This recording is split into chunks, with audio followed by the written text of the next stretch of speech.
I think we are live.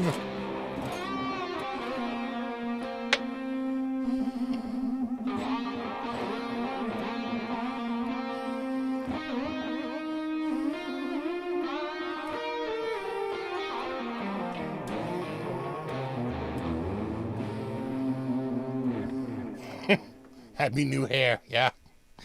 I do need a haircut soon. What's up, Ricky? John Clark, Frank C, Steve Franklin, Craig Clark, Rev Gary, Electro Omega, Jeff R, Terry G. What's up, Ricky? John Banks. What's up, The Shape? Mr. Taylor, good to see you. You, Alan. Dave O. Name's Rob. Rob The Shape. Rob DeSharpe. What's up, Jose and Zadava? It's a hard one. Ed Axman, Meat Brown, Johnny Rock, Gary Devlin, Pedro, Justin Sherman, Michael D, Larry George, Morgan Kaiser, Troy Belford. Boy, we got quite a bunch of people here. Cyanide Junkie. Oh, how are you guys doing? It all sounds good, yeah?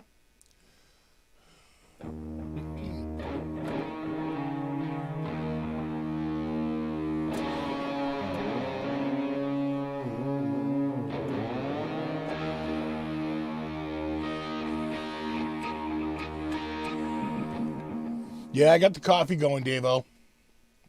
What's up, CK? John B. from Washington. John B. from Washington. Let's be clear here. Judy H. Guitario. Guitar Low. It's an L, not an I. Guitar Low.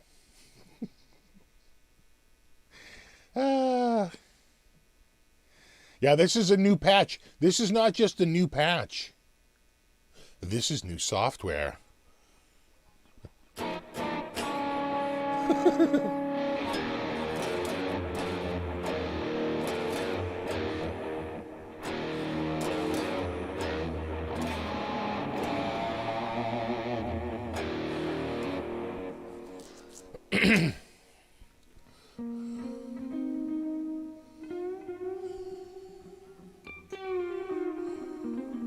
What's up, Frank C?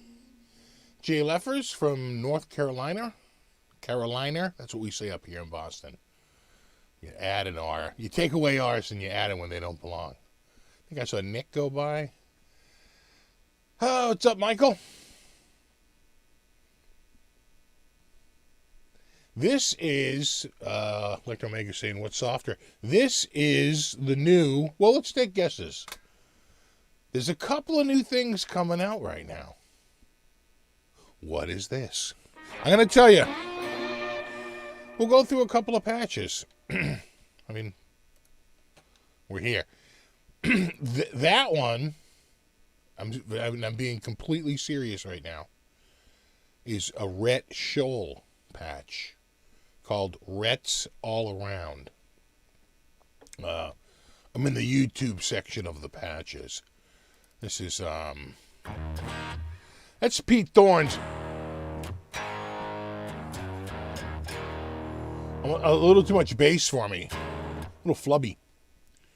Sorry, Pete, but it's not working. That one's good.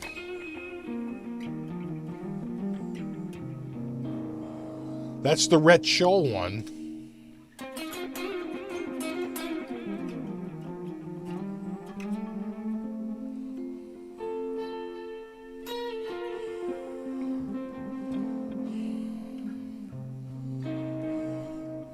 And it has 3 gain stages in it.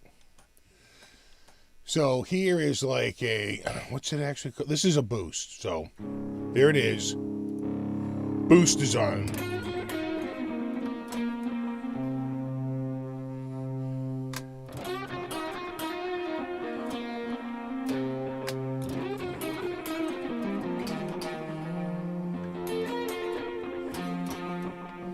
I'm going to turn the boost off.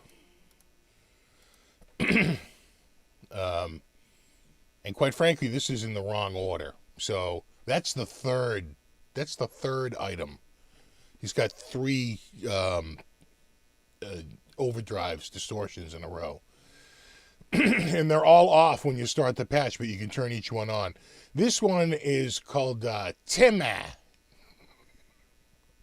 I think it's like a kind of bright.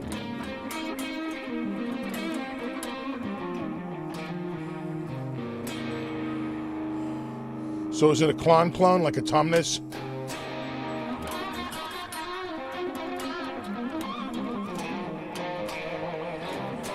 Right.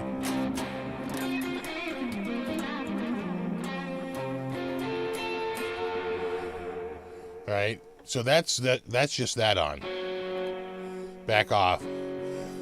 This is actually the first in the line, which is kind of weird. It's a fuzz pedal called Pocket Fuzz.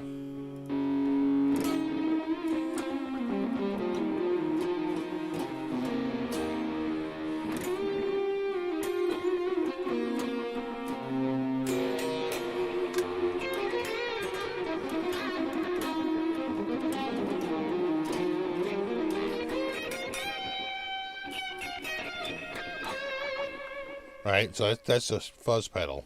But when we add all 3, that's all 3 of them on.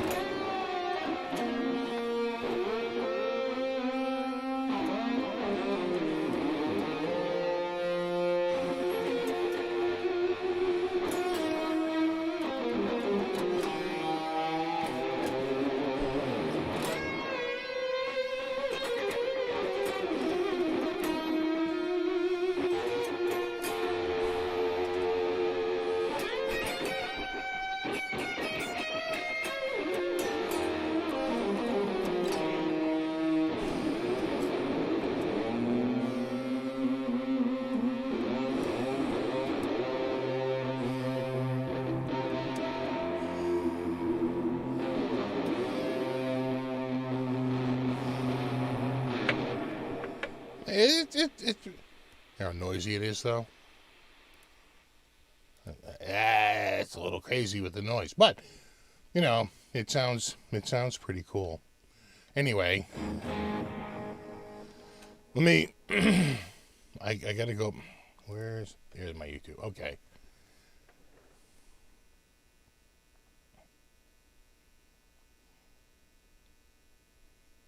Turn it up, turn the guitar up.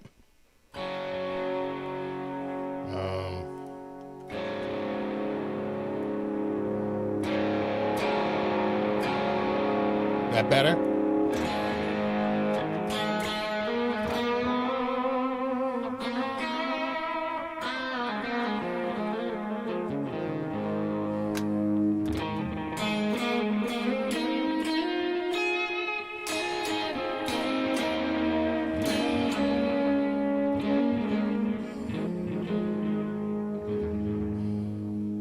We get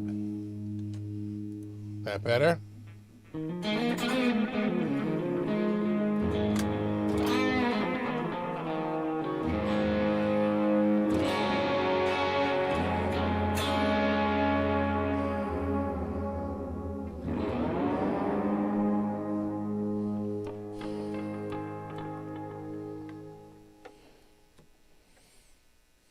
Right. And so, oh God.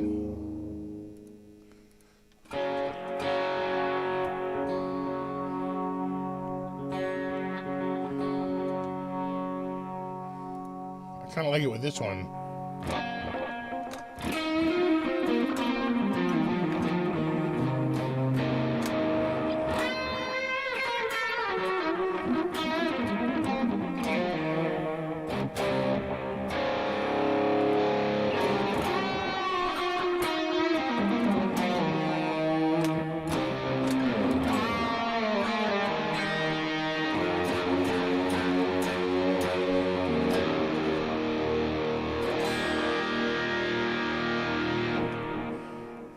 You know, that's one of the better tones. Where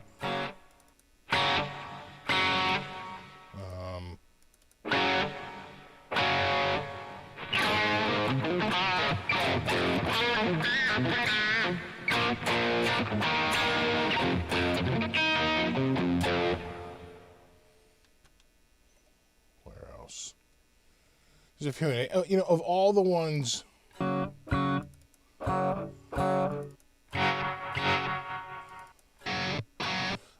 In the defense, those last two were actually bass. And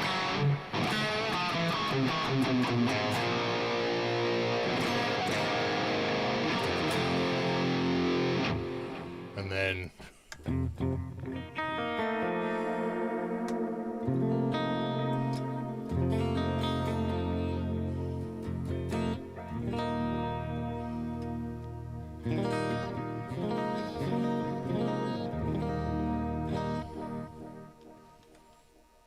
let me go to some stock patches. Those are the YouTube.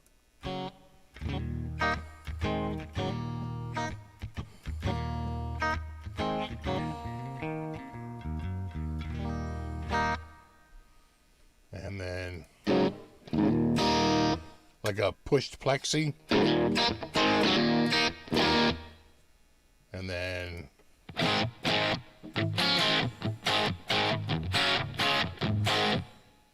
I like this placator. Problem is they have no effects on it.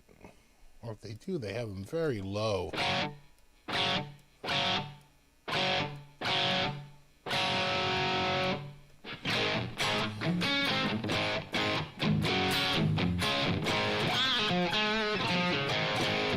It looks like there's a delay in there too.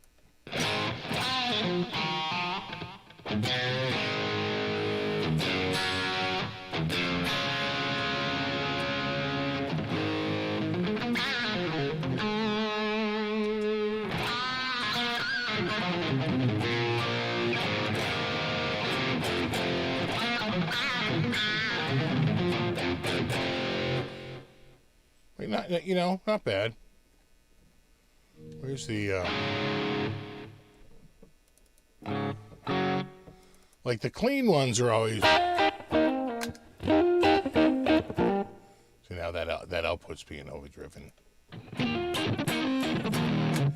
Why do they make so many dry patches?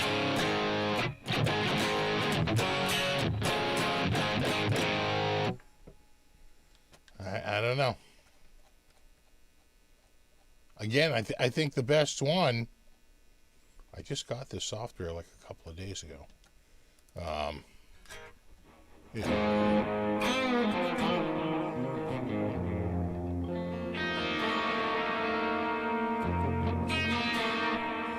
This is Rabia.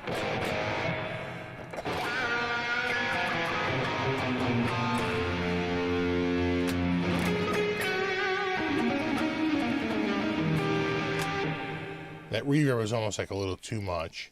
This is Rabia with a drive.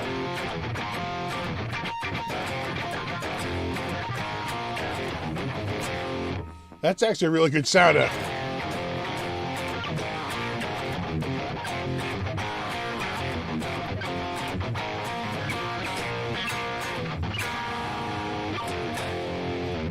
That's a good one. That's called Rabia Chugs.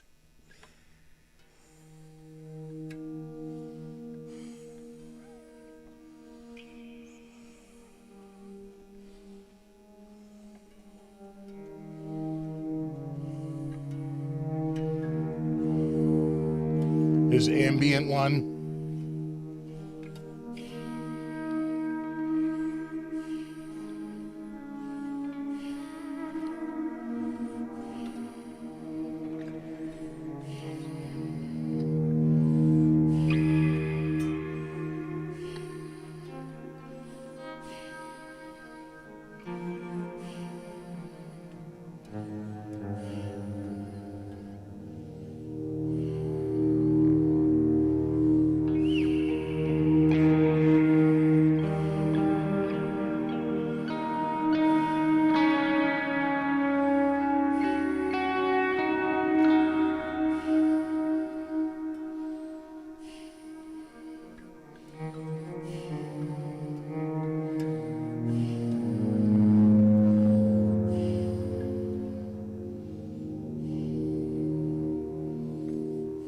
That's let me get back to the comments.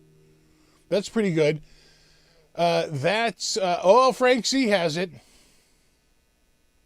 Helix Native. Helix Native 3.0. CO 3.0.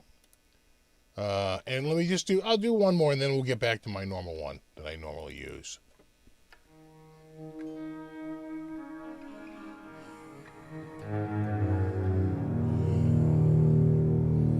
That's his ambient lead.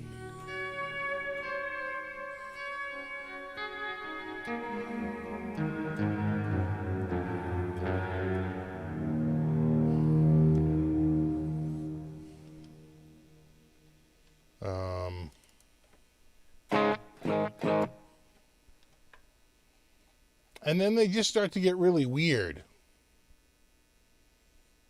You know?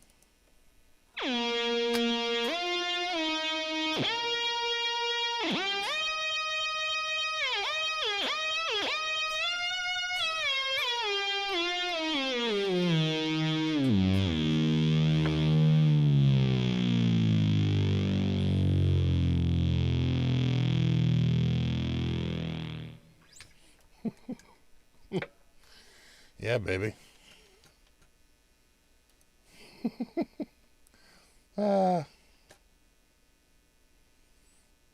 I thought the Chug one was good. Anyway, that was the new Helix Native 3.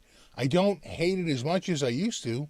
I've found several patches I thought were pretty good. I thought the Rhett Scholl one was the best one, if I'm being honest here.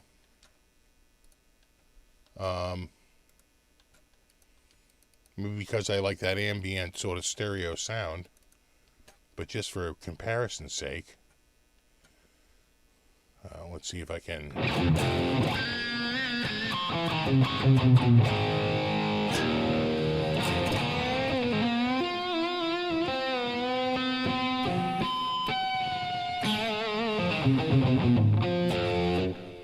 That's THU.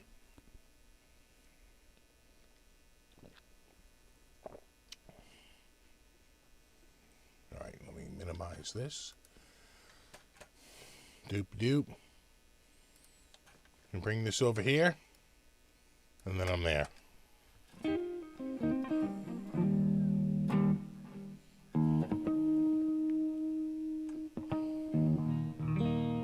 What's up, Sean?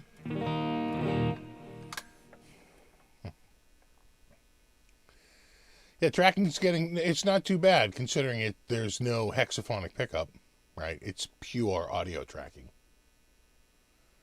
Thank you for the Sammy Bola interview. Yeah, I was so happy he was able to do that. He's a great guy and an awesome musician. And we found out later I've actually seen him live. He was in a band that opened for Steel Panther at one of the House of Blues concerts. I sent him a photo. I said, "Dude, this is the show." He goes, "Dude, that's the show." I mean, how funny is that? Favorite patch is probably this one. On the line 6, it's the Rhett Scholl one. There's only one with Rhett. It's right after the Pete Thorne one, which I'm sure would sound good through speakers, but through my headphones it sounds a little chubby, a little too much bass.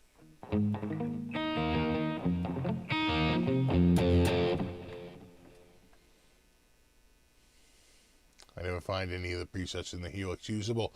The cleans are actually pretty good. It's finding a good dirt one. They all suffer from that. It's hard to get that convincing sound. That's where I think THU has just always been a little bit better. Now, Amplitude 5 is coming out soon, so we'll see what they got,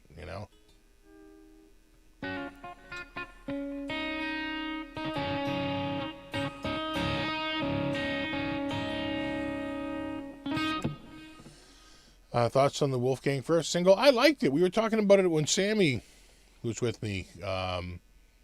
Yeah, no, I really dug it. I'm trying not to lean on this because it shakes the friggin' camera. I lean here. I really dug it. I thought it sounded great, and the video was heartbreaking. I mean, who wasn't friggin' teary eyed by the end of that, video? It was, yeah, it was a very, and then that interview was so amazing on Stern, which I heard before I saw. They finally posted it up on YouTube, but the I had heard it over Sirius Radio there, and yeah, he was a great interview, and he came off just so thoughtful. What's up, Dust Metal?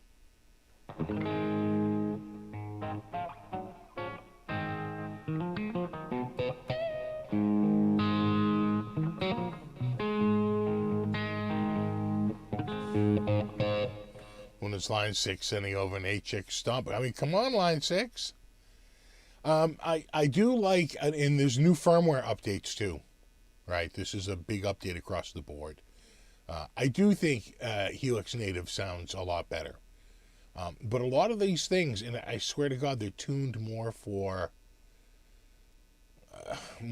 speakers than for headphones. I swear that kind of is a thing, because sometimes I listen to these and I'm like, oh, that sounds actually pretty good through the speaker, But through headphones, it's too bassy or too flubby. It's kind of weird. So you wonder, if the headphones, that's why I like THU so much. They work with headphones really well. Yeah, Wolf really seemed to have it together. He did great. I agree. Yeah.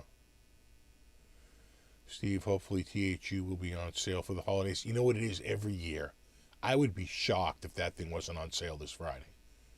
I swear to God, if that thing isn't on sale on Friday, I would be completely shocked. They tend to do it every year.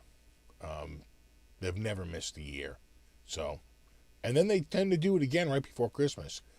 So they'll do a Black Friday, but that's not always the case. But the Black Friday one, yeah, if you want THU, and you don't need any of the rigs to play the patches I have in my rig. They're all rig free, so you don't have to spend extra money to hear them. But you do need THU, like the full edition.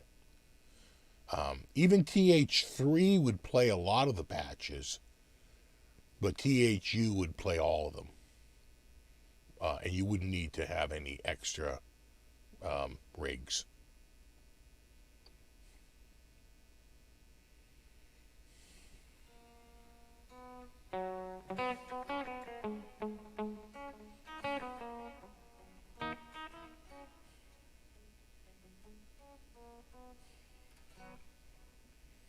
You think about Randy Rhoads? Oh yeah, he's pretty much my trifecta, right? It's really, Hendrix, Van Halen, and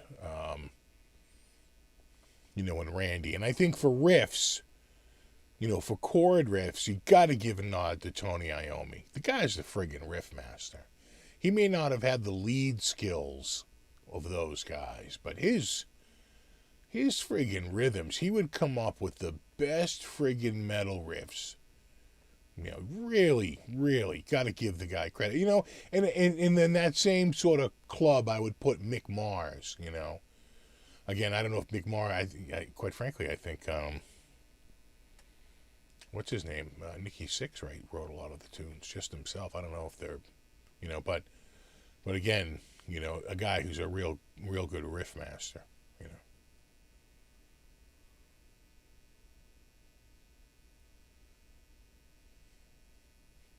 What's up, Dennis Ellis?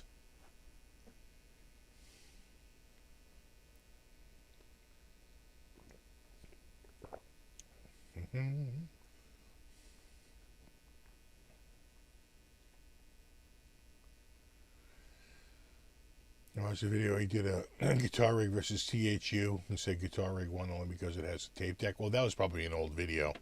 That probably wasn't THU. That was probably TH2, if I remember correctly. Just like 5 years ago. What's the date on that video? Because, you know, I still think that Guitar Rig has the best, you know, system for recording and playing back. The double tape deck system. You know, it really is, you know, much better than what anyone else is doing. But then you got to play with Guitar Rig 6, which, you know, I don't know. I've heard some sounds that have been pretty damn good, but, you know, I still think THU is the one to beat. I still think that there's quite a few patches on THU that are just so friggin' good.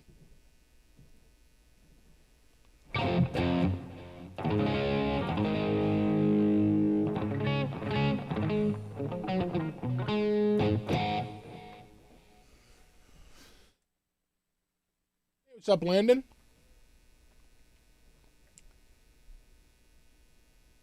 We have Thanksgiving here in October. You ever wish it wasn't so close to Christmas? Yeah.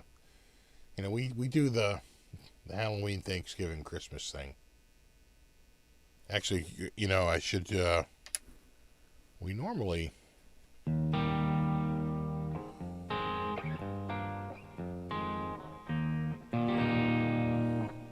man, hold on, I'm a little dry here.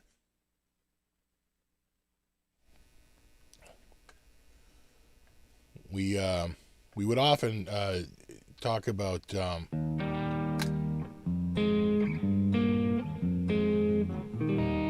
like every year. I think I show you guys how to play the Thanksgiving song.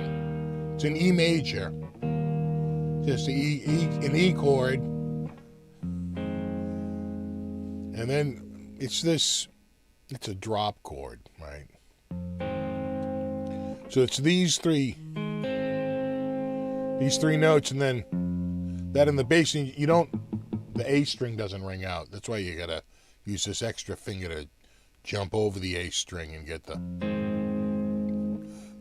same thing up here. That's a F sharp minor 7, a G sharp minor 7. Those are literally the harmonized chords of this E major scale.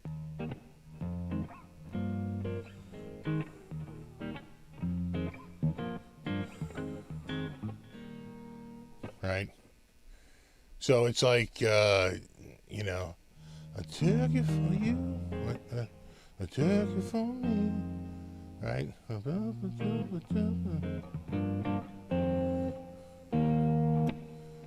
Right, so it's like, I can't remember any of the lyrics, you know.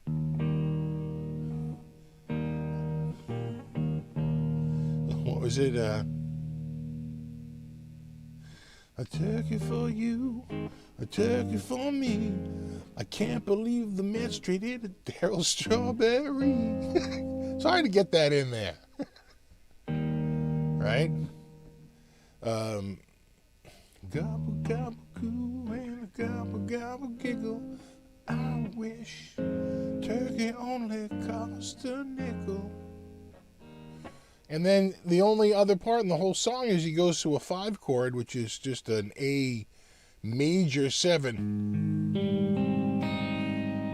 Happy Thanksgiving tonight. Back to the E chord. Jenny Walker says dynamite. Then he goes to the 5 chord, which is a B dominant 7.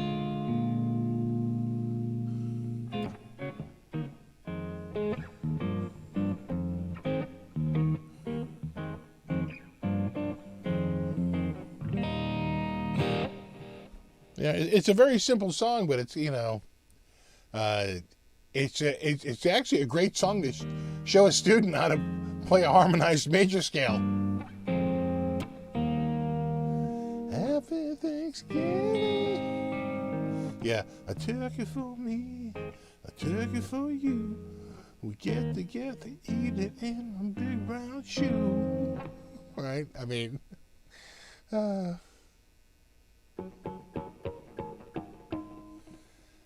it's a fun song. We like to have fun. And then just again, it's just an A major 7, which is just like a regular 7, except on the G string you drop it down 1 fret. Happy Thanksgiving tonight.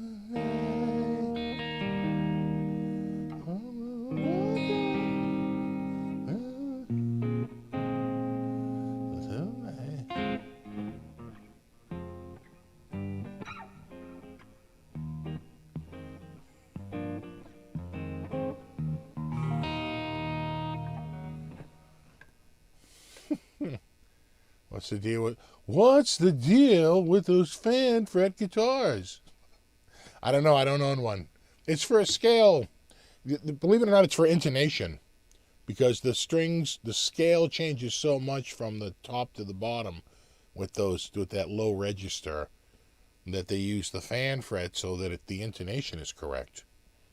It's basically each fret gets its own scale.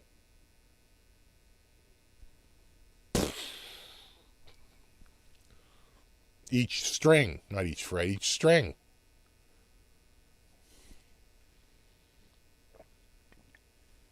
Yeah, it's no fun for the turkey. It's not. I don't think we're going to roast the turkey. I think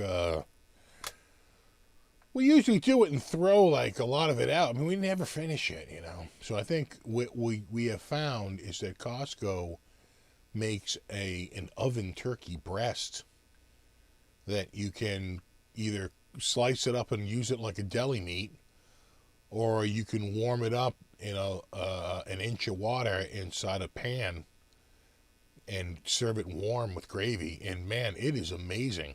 It's really, really friggin' good. So we're just going to do that. It's a lot easier than trying to roast a whole friggin' turkey. My dad's probably going to be, all pissy about it. He's going to be like, I'll take a leg. We don't have legs. You will get white meat. You will like it.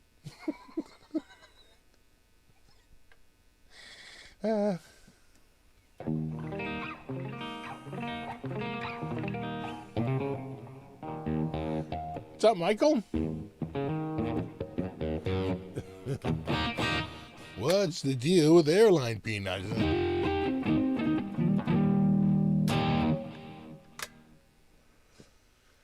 Condolences to Ben Coombs and family. Oh, that's not good news. I'm sorry to hear that. I agree. Condolences, if condolences are indeed, warranted, that's bad news.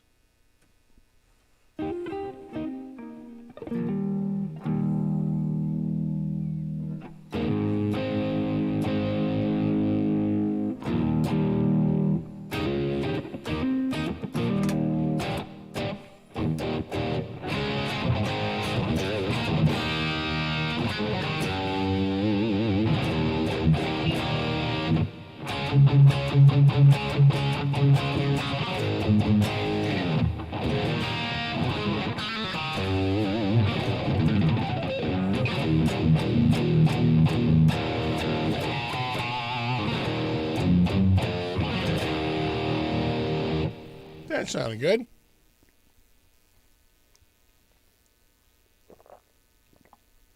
So, just looking at the title of tonight's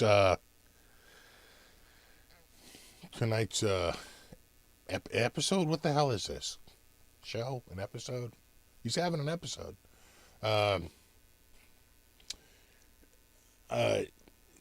Just thinking about, turkeys. What can I do for a turkey angle?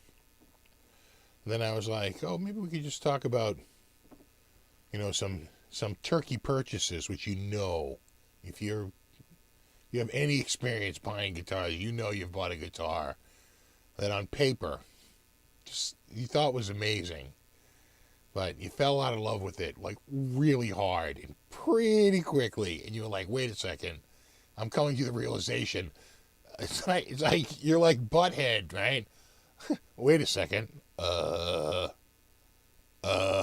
Wait a second. This sucks, right? This sucks more than anything that has ever sucked before it. And you're like, oh my God. Now, I have had, I would say, one guitar really comes to mind like that. And that was an ESP vintage style from the late 80s. And I bought it in the late 80s. Now, they had a thicker than normal neck. They had a vintage style neck, which I already didn't like. It was a pretty chunky neck. And it came with EMGs and a Floyd Rose, but the frets were kind of small on it. I was surprised how small the frets were. Because, again, it was like an ESP vintage. And I just never got along with that thing. I didn't like playing it. Oh my God, I did not like that guitar. On paper, it seemed amazing, right? It was this, like, gorgeous ESP, this wonderful, like, pearl white paint job with these EMGs. It was a single, double. And black Floyd Rose. And you couldn't get a Floyd Rose on anything but Kramer at the time. Like how they had a Floyd Rose on this. It was like ESP, like custom shop. And this guy, he had paid a few bucks for this guitar. And I wound up doing a trade. And I traded for like a brand new. When I say brand new, I mean like literally 5 minutes of playing on it. Like, ordered it from Fender and it came in. It was the first run of the 57 and 62 Strats when Fender bought out CBS's share in the company and became FMIC. This is like 1986, right? So 85, there's no guitars made in America. They're all made in Japan. As the transaction takes place and they open up the new Corona plant, right? And the first guitars off the Corona plant line, right, the first stuff, was the 57 and the 62. They went back to their, like, vintage models, and they came out with that. And you could have got the 57 in Fiesta Red or Candy Apple Red. And I want to say the 62 was in, like, Sunburst or whatever. I got the 57 in Fiesta Red. When I tell you, when this thing showed up, it was a piece of art. I was like, oh my God, this guitar is so nice. I played it. I'm like, oh God, this is so great. And I ordered it. I ordered it specifically to trade this kid for that ESP. We make the trade, and boy, did the regret was near instant. And I wound up not doing too bad. I only paid like $480 for the Strat, maybe $5. It was pretty cheap. It might have been like $520. It's pretty low because I ordered it through the store and we were a Fender dealer, so I didn't have to pay a lot of money for it because I got basically their cost plus shipping plus a tiny bit of money, but not really. It was a very, very low markup for me. And I wound up selling the ESP through the One Advertiser and getting back like $685. But I really, really wish I just had that Strat. It was so nice. I just so regret making that trade and, getting rid of it because and the funny thing is when I had that guitar, I was playing it in a band. We took a break. This is in like the first week of February of 88. I go to the music store on like a little break from jamming. We're like literally across the street from the store. It's across the highway, but we just have to drive over to get over the other side of the highway. And it's like right there. We go over, pull into the store, we go in, and they're unpacking the new RG 560s and RG 550s. I walked out of there with an RG 560. I still have it to this day. And the neck was so much thinner. I went from a big fat vintage. I took it back to the jam room. It's like I'm playing this guitar for the rest of the day. And then I got rid of the ESP, that white LP. Yeah, that's nice. That's the Epiphone LP Custom. Those are nice. My turkey guitar is my old Epiphone Les Paul Jr. It sees truss rod, so you can't adjust the neck. Yeah, that happens.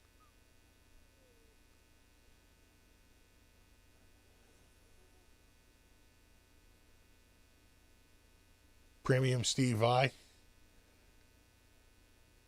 Didn't you trade a gem for some guitar you never liked? No, I had the green gem signed by Steve Vai, that limited edition of 777, serial numbered and signed by Steve Vai. I had number 117, which is not only a low number, it has a 7 in the number. And I had the matching case with the pyramid with the engraved matching serial number of 117. And I sold it for like $950, maybe $900. Had to pay for school. What's up, Cushman?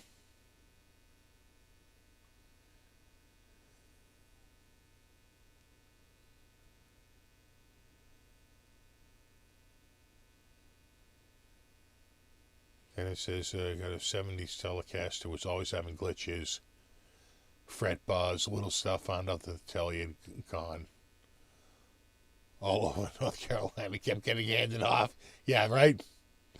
Yeah. You find out, like the Village Bicycle, everyone's had a ride.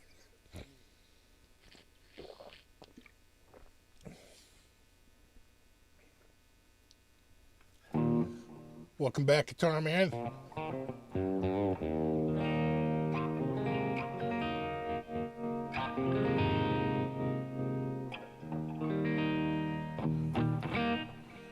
This is THU. Steve, didn't you show an old picture one time with your old gem? Yeah, no, I have a couple of pictures of me holding the guitar, playing the guitar. And, I was never that crazy about the color. It wasn't too hard for me to get rid of it. I was never that outrageous. I always thought the color was almost a taunt. Like, I'm going to make this so ugly, I'm almost daring you not to buy it, right? I never thought the gem was all that classy looking. I thought it looked like a bad Hairspray commercial.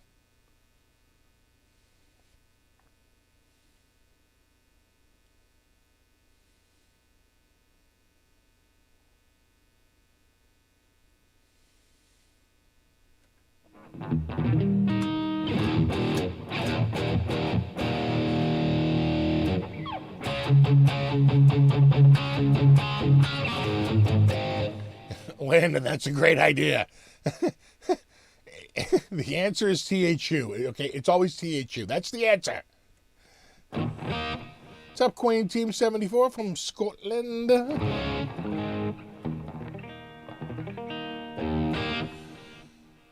The Chinese EVH wasn't. That was a little bit of a turkey. I thought the Ibanez gem from China was the worst of all of them in terms of just like functionality and just you need a simpler guitar from them.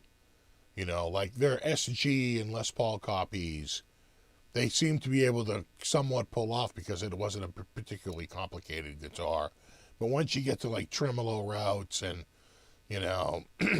nut locks and stuff like that, it's it takes a little bit of skill that they do not have. Like the gap on the trem on the Ibanez is like barely on one side, just enough that it works, and a big wide gap on the other side because it's just off. They routed it off. What's up, Robert from Omaha? Have you tried Guitar Rig 6? Yep, I got a video on it. In the mid-90s, bright neon guitars were out of style. Bright neon guitars are out of style by 1991. Trust me. Long gone. 1990, 1991. All that bright, colorful stuff was sort of over. The heyday of that, quite frankly, the really bright, colorful stuff And again, it just goes to show you that Ibanez takes a long time to go to market. Really was big in 1985, but they couldn't really get the product designed until 87. It wasn't on the market till 88. You know, but the brighter, you know, looking clothing in the glam years are really, the glam years are like really 85. Even by 87, Motley Crue isn't dressing in like neon spandex anymore, right? There's a big change in that. But that's when Ibanez came out with their like neon pack. And I remember at the time saying like, who the hell is buying these? They're so bright. The glam thing is sort of over. But they kept hope alive for a couple more years. But like a lot of things in metal, the whole bright, unless you were playing it ironically, the whole bright guitar thing pretty much ended with Nirvana.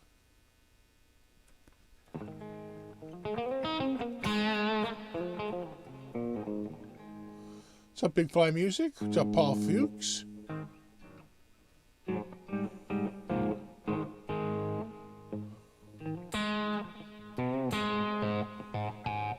Remember the Ibanez with the touchpad? Oh my God, I do remember that. That was like, that was the first NAMM I went to, NAMM 2014. Yeah. Line out from a Scarlett 2i2 into an effects turn with 2-bip? I don't think so. I'm not sure that those voltages line up. I don't think... I'd have to look into that a little bit more, but I don't think so, no.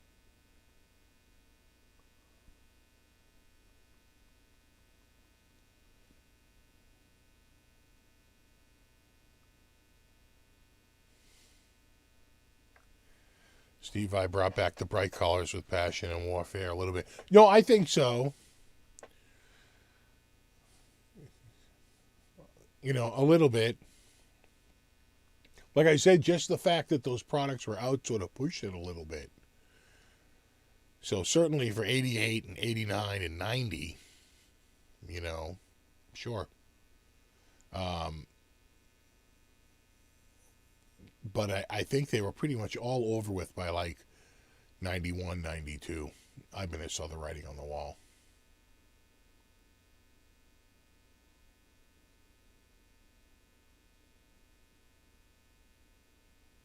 The 90s. No, the 90s. See, the 90s to me always felt like, in many ways, a nod to the 70s, you know, except instead of embracing the funk of the 70s, they really embraced the punk of the 70s. Most of your bands in the 90s were kind of offshoot of punk and punk style bands. That continued into the early 2000s.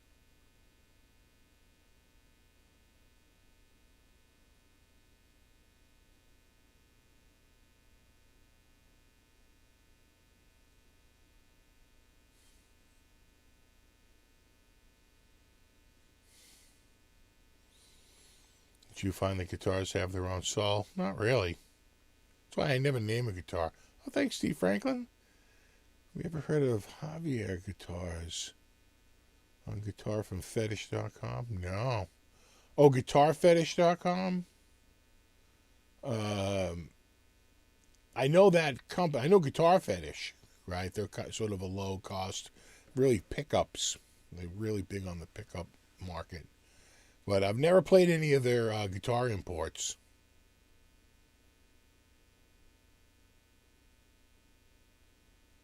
The 90s were awful, bad version of the 70s. They kind of were a little bit. There was some parallels to the 70s. Having lived through both.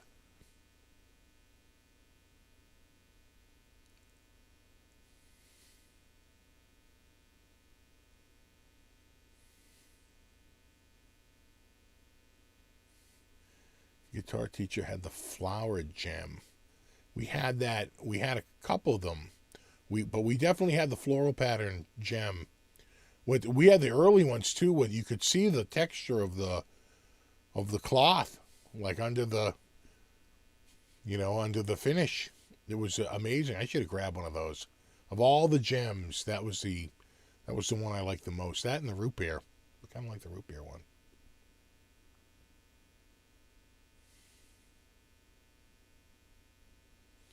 Yeah, 90s went grunge, which was just a new word for punk. It's pretty much the same thing. Maybe a tiny bit poppier.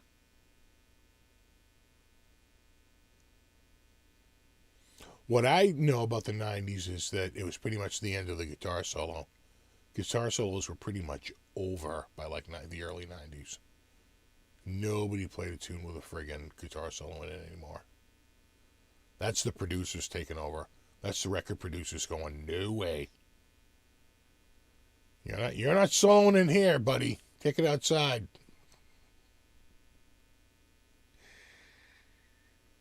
Happy Saturday, Tony. What's the oldest guitar I currently own?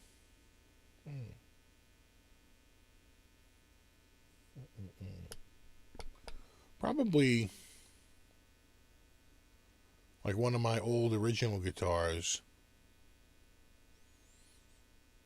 Like I think my Aria is, but it's unplayable. You know, I have a couple of unplayable guitars that are early. That Viper's probably from the 70s, right? Because I think all my Ibanez ones are they're all from the 80s. The Kramer's from 83. The Fender, the Strat is from 82. I'm going to say the Viper because I think the Viper is from the 70s. I think that's a 70s guitar. Pretty sure it is.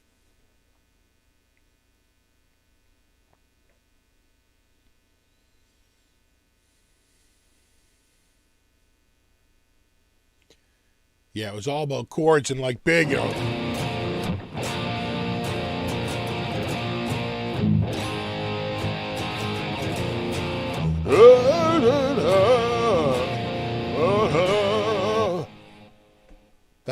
That pretty much was the 90s in a nutshell.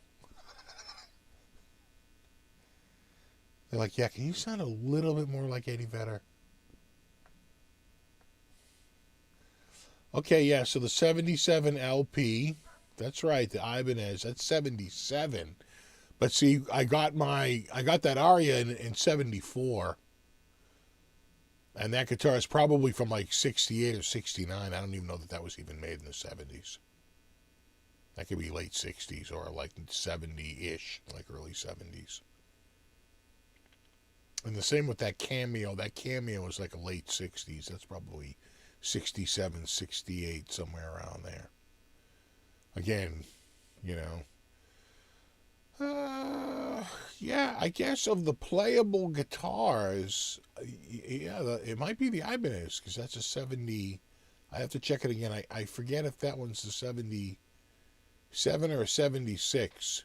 I had one of each, and I sold one and I kept the better one, and I changed out the one of them was in much better body shape than the other, and that's the one I kept, and I sold the other one. And I definitely had one was a 76, one was a 77. Yeah, drop D.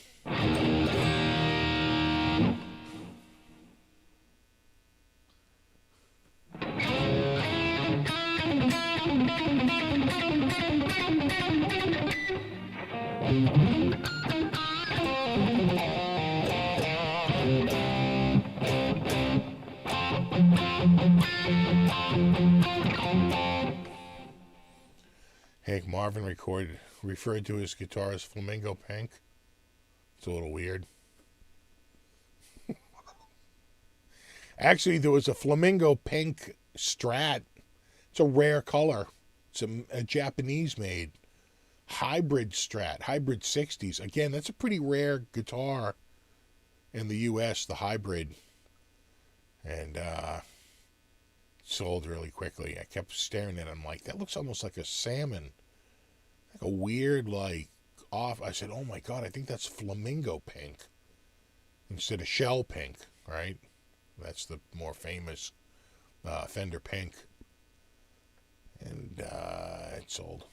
So I said, you know what, I'll call him in the morning. In the morning, the guitar was gone.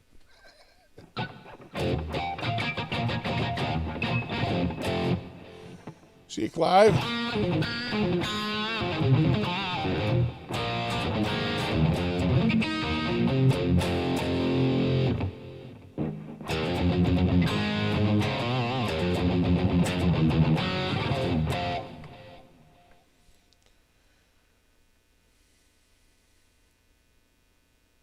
How good is the Wolfgang neck pickups? It sounds pretty good. I swear to God, though, they do sound a little different. I wonder if it's a little bit nicer pickup in the, like, in other words, the Wolfgang is made locally, but it's to the Wolfgang spec. So they still call it a Wolfgang, but they're all made in their respective areas. I don't know. Are they all just the same pickup? I'm not sure. I feel like the specials sound a little better. I don't know.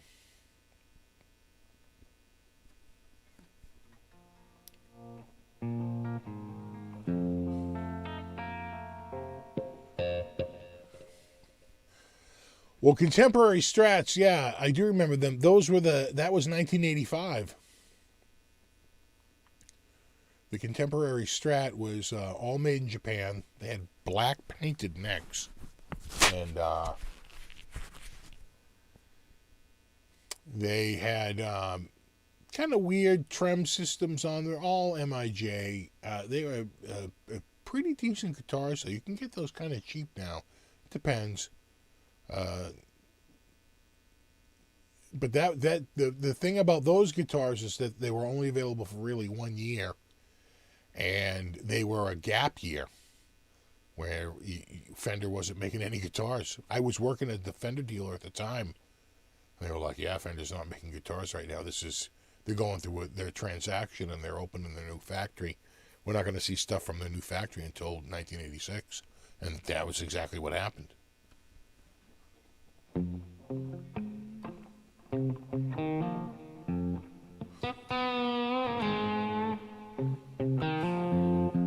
Oh, thanks, Christan.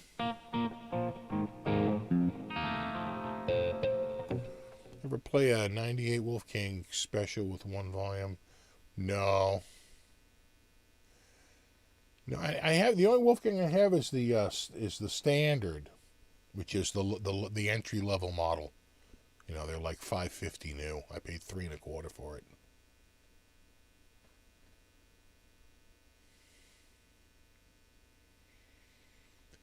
I had a Tahitian coral telly again. Yeah, the kind of those odd colors, man. Those are the ones you want to get. Anyone can get the standard colors, but they always do like a special color, a weird color here and there. I really do love that.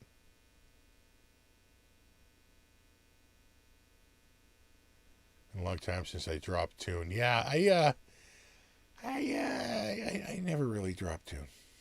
Can't see it. I'm thinking about maybe switching from 10s to 9s, though. We'll see.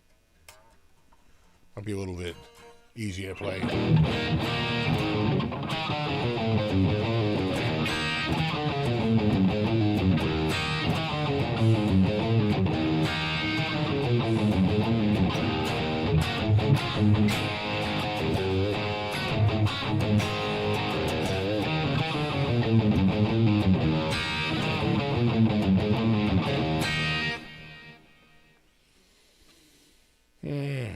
I love that new album.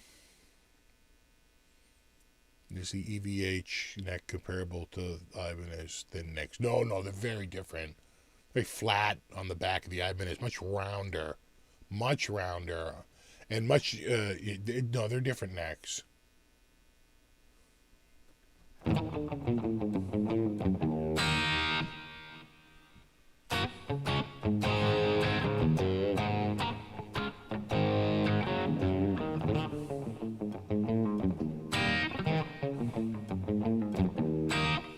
Lavender Strat. Yeah, they made in 2015, I want to say. 6 custom colors: canary, diamond, like a lavender, like like a Granny Smith apple green, a red. There was a few different ones. A special blue.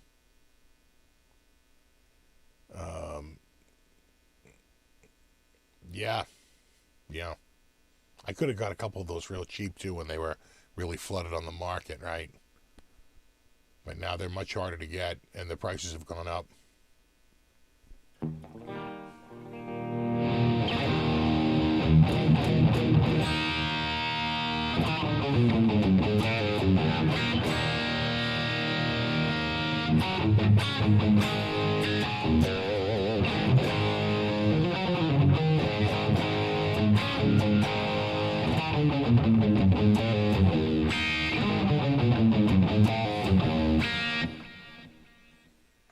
Did we talk about Distance Mammoth? We did, actually, earlier. We were talking about his appearance on Stern and the new single.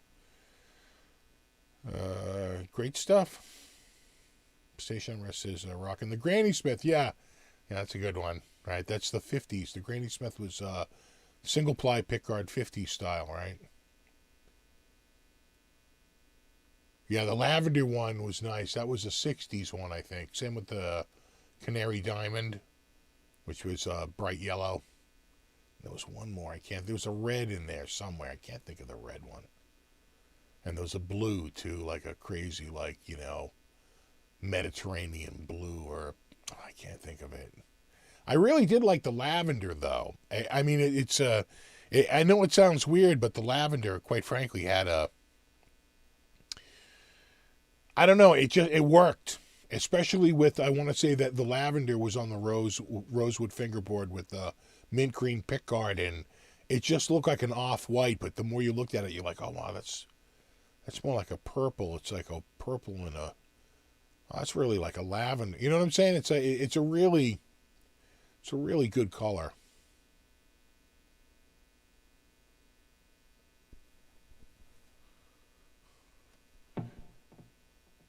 Demon Fire might be my second favorite tune from Power Up. Yeah. What's that other one like?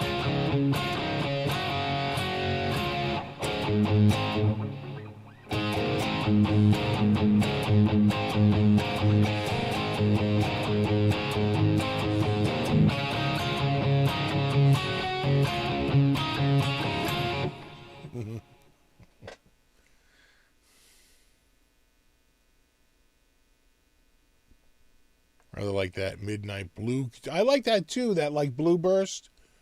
The Midnight Blue there. I know the color you're talking about, the new one for the new lineup. Yeah, no, it's good. Yeah, it's nice. Steve, thoughts on the Line 6 Variax guitars? I haven't had a chance to play them, but I know that like Rabia and Leo from Frog Leap, they need to use them because it helps them with their tuning changes. They don't even have to think about it. They can just go to the next song and the guitar's all tuned up for them. So there's like some serious benefit to them. It just in a way to streamline performance.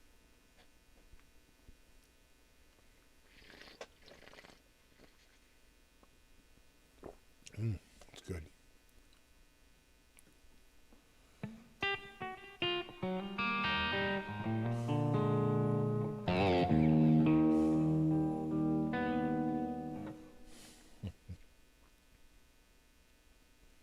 I don't have a Classic 30.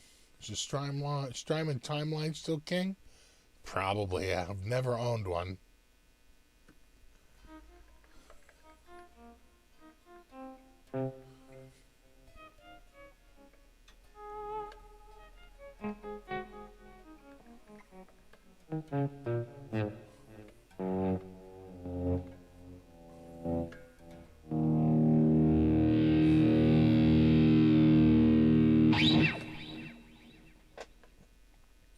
How many bands does Rabia have? I don't know. I don't know that he's working with Rob anymore. I think Rob has a different band now. I'm not sure. And then he was doing the Tosca thing and the Leo Frog Leap thing. It's all that's coming to mind right now. He was doing Dorje, but I don't know what the status of that project is. Chappers is down in Malta and they're up in the UK.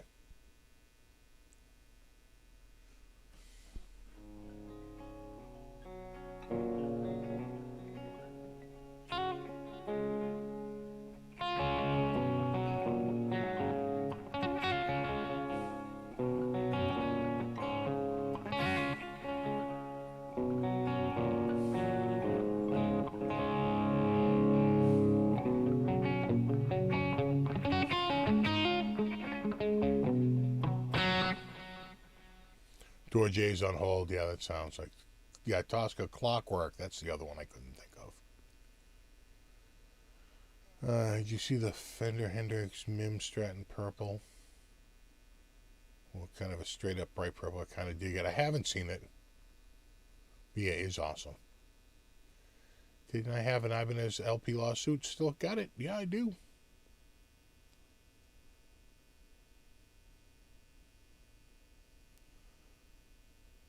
Frog Leap, yeah, does a great job on his remakes, yeah. Well, not only is Malta a tax break, I think they have one of the lowest outbreaks of COVID. So you're just getting out of Europe, right? It's an island.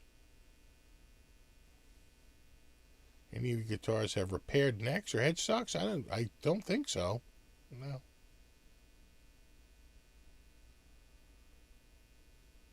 And your internet's back. What's up, Michael and Methuen?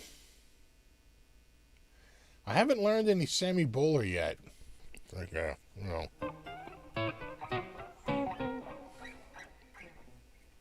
that's all I got.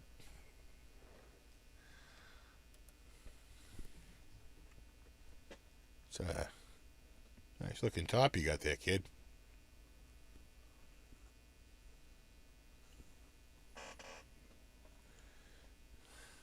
Do. Little flambe action for you.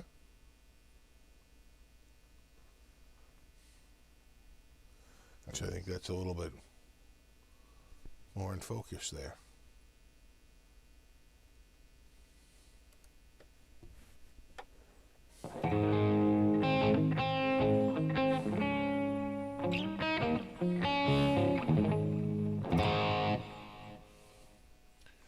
Some Joe Pass? No, I never learned any Joe Pass. Was never really into that single style jazz guitar.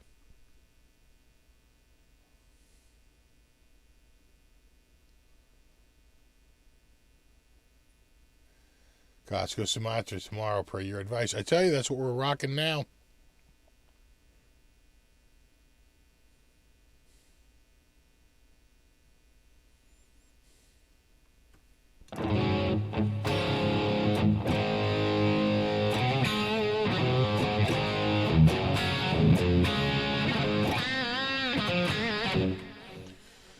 I know you sent your Frankie to Acacia. Just the neck. And as a matter of fact, they sent me a photo. And they sanded the back of the headstock. And the color difference between that and the neck wood is like night and day. He's like, this is what the real color of the wood looks like. So I got to talk to him. Maybe they'll use a little bit of a tint. Stain it a little bit. Because it's really light now that they've sanded it. But they're trying to get, he goes... We've got to sand it down to raw wood. He goes, so the finish won't stick. He goes, it won't stick to this, all this buildup. It's not, it won't work. He goes, we got to get down to natural wood. And we'll see. Guitar, my birthday coming up on December 5th. My daughter's is December 4th. Every year my wife usually buys me really cool gear this year. She's being extra secretive. It's probably that Ibanez guitar with the pad. so lucky. So I can't hang. Just remembered your White Snake in the Still the Night cover. Oh yeah.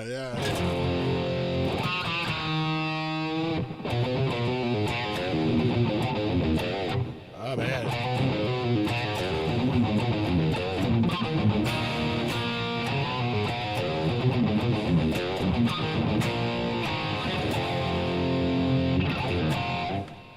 That looks as nice as the ones you're playing at Flipside. Yeah, they had some nice ones there. I do like the Vola.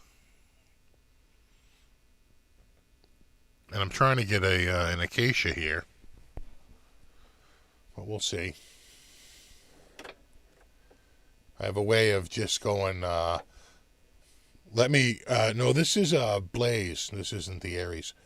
Someone's asking if this is the Aries. It's the Blaze. I have a way of saying, like, no, I definitely want the green one. And they're like, you're not keeping it. I'm like, no, I know. But I definitely want the green one. And I want to be sunburst. And, no, I'm not keeping it. Of course not. But I definitely want the green one. And,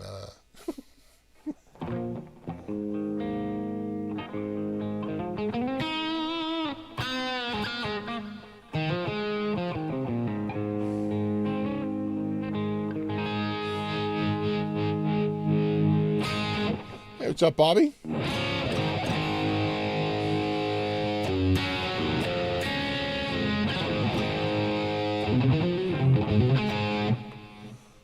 Do you like PRS SE guitars? Yeah, you know what? I played an SE at the first GitCon, and I was stunned to find out it was an SE.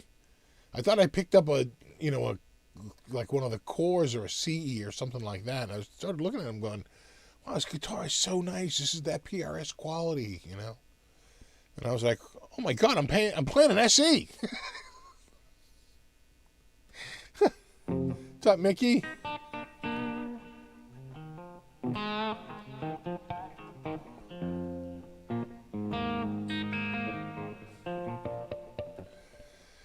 Do you have some good practicing tips? Yeah, sure. Try and do a little bit every day. 20 minutes a day is better than 3 hours on Sunday. Trust me. You're much better off to do a little something every single day. And try to do as much as you can. And if you can, try and learn something new every single time rather than getting down what you already know and just playing it better. That's important too, but you got to spend a little bit of time learning something new. I've been trying to do that. Winter NAMM has been canceled, yeah. Oh no, that was canceled months ago. There's no way they can do it. The state wouldn't allow it. 100,000 people? No. They like over the course of 4 days, it's something like 250 or 300,000 people go through there. It's never going to happen.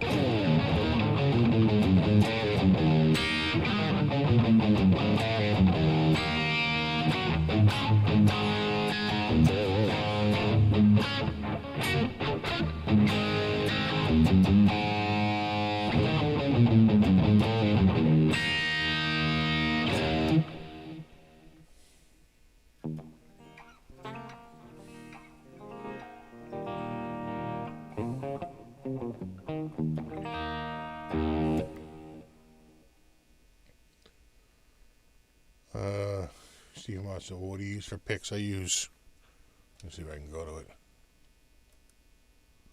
He's there. Tall man. You're a little on the thick side, though. That's a man's pick, baby.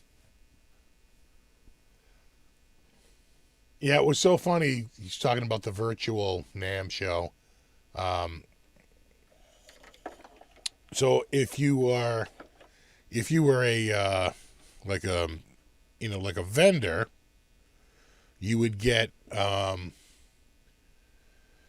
you'd get an email saying, we regret to inform you that, after, a lot of consideration and, with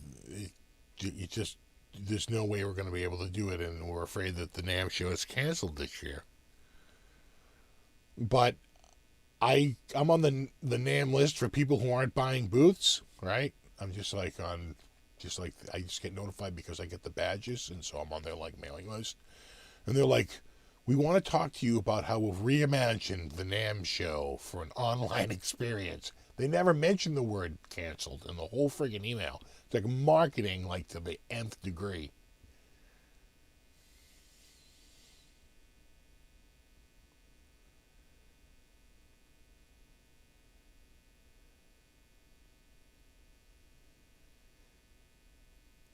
Streaming tone is really good with your signal change. Straight into TH. I'm just guitar into THU, and then out, and that's it. I wish they had a bypass, but they don't. They don't have just like a straight up. Any of these bypass? Like, can I just go to a master and just say bypass? No.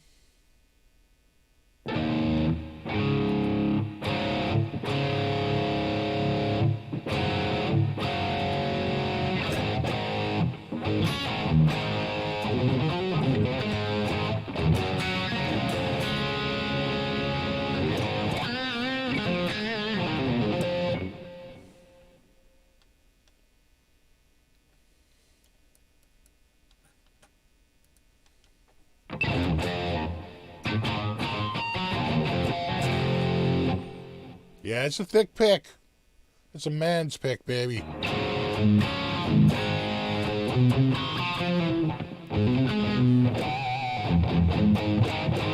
Yeah, the NAMM-demic, exactly. THU is software. I heard Billy Gibbons uses a quarter for pick. I tried metal picks. They ripped my strings up. Something terrible. I didn't like the metal pick. And they chirp. I mean, these chirp, you know, but the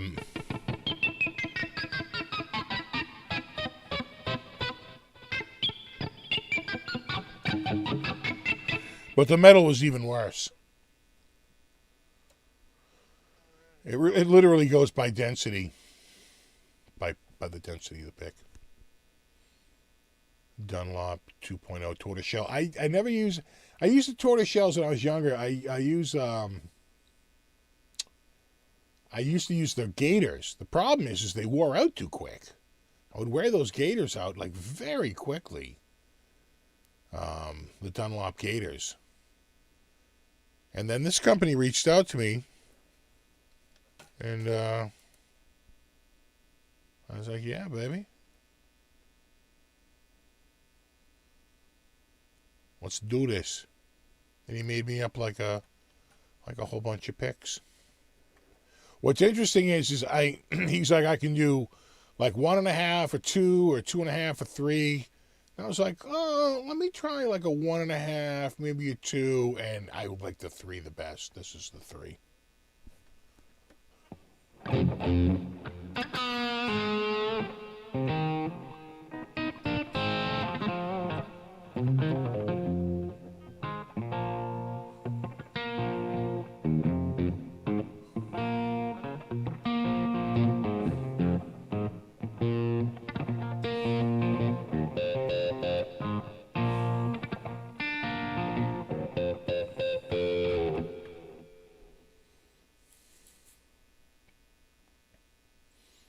About an acoustic guitar segment? I do have an acoustic right here. I'm not really prepped for it. Do I have a? I don't. Seeing if I have a strap on it, but I don't.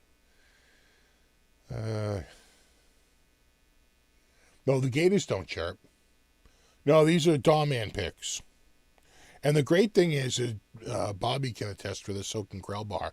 They glow in the dark under a black light. Like, light up like friggin' unbelievable. The glow, these are massively day glow. It's pretty awesome. Why not just use another guitar body as a pick? Exactly. Good point. Why do you think Music Man amps never really caught on? You know what? It's a crowded market. You never know what's going to hit. You know, Quilter came out of nowhere and became a huge brand for the gigging crowd. And it's just stunning, like the trends that happen. Like I know so many gigging musicians that dumped all their stuff and went to a lightweight quilter and friggin' love it. So, yeah, you never know what's going to hit. Frame is the same way. They seem to have been making some pretty killer amps, but it's a crowded market.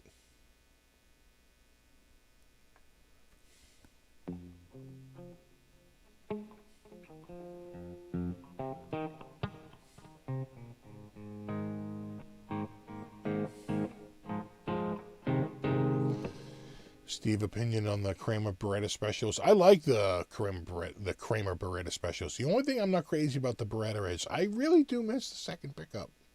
Kind of a two pickup guy. And the Berettas are most likely single pickup. They have made some exceptions with two pickups, but most of the time they're a single pickup guitar.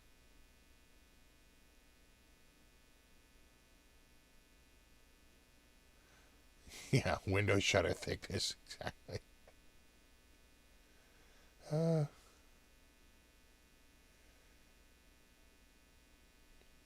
3mm gravity in the same thing. Yeah, again, gravity is just it's an acrylic pick. There's a bunch of makers out there. V-Picks, Gravity. US Blues was doing acrylics for a while. Dawman. And Dawman sent it over in this, which is this cool pick box with my Steve from Boston on it.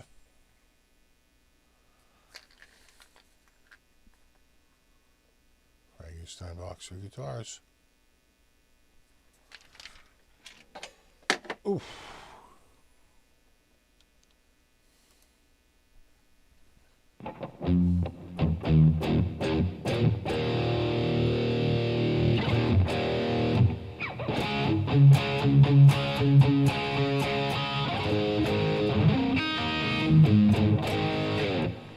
In fact, it's almost as thick as the pick I'm using.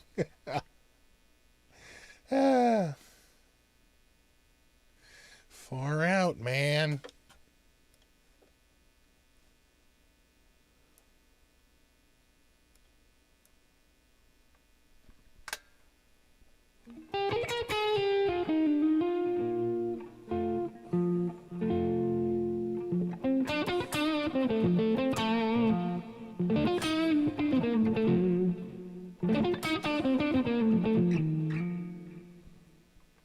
The PRS, I could get the PRS. It's around the corner. I'd have to get it, but I could get the PRS if you want.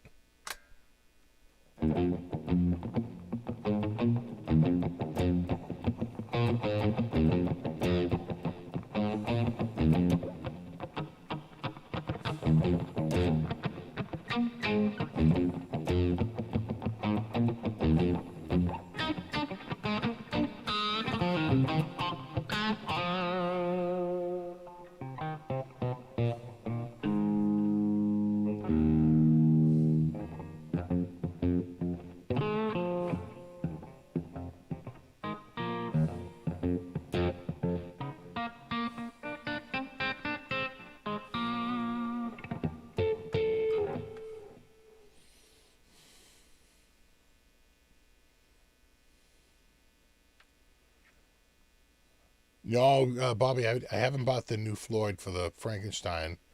I have a black one. I have a real, like an original in black.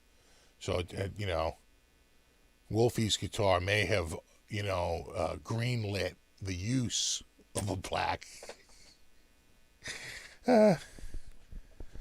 Just needed to confirm that one did have black on it. Then, we can use black. All right, hold on. I'm going to switch up to the... Let me just kill this. I'm going to switch over to the PRS. Hold on.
Woohoo!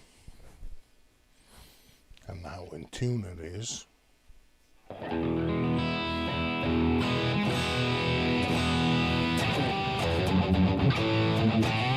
Well, it's in E instead of E flat.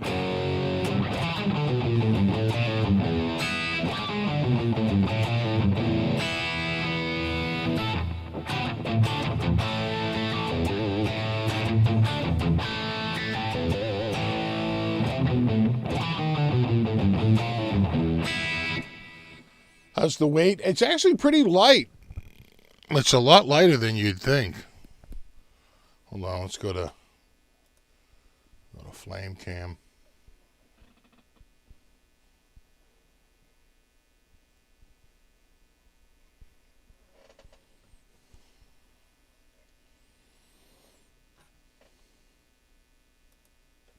There you go.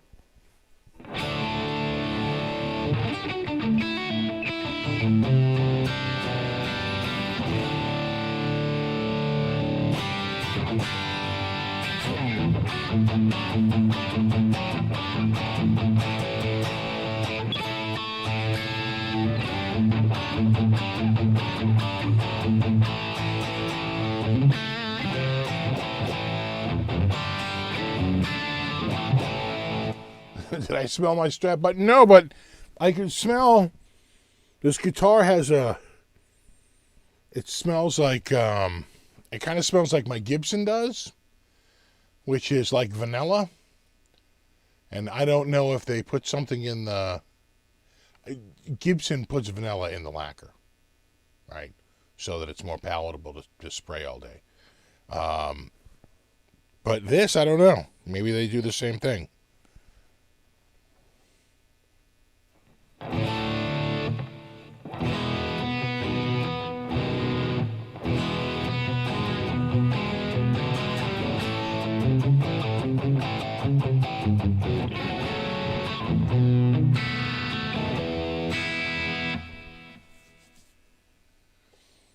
It says smell like Brute 33. Oh my God.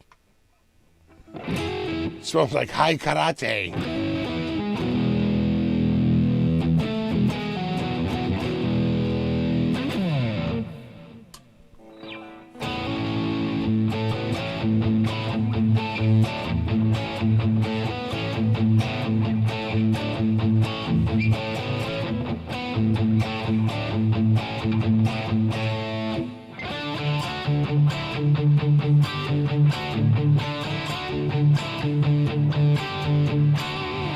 Yeah, Jade East. This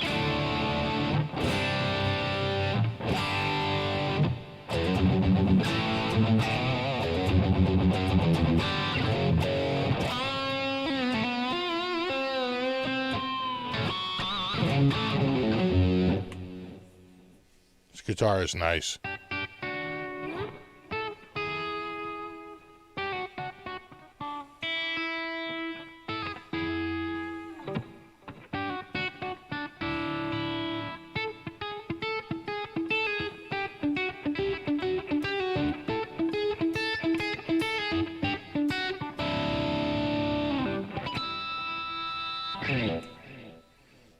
EVH on a PRS, yeah.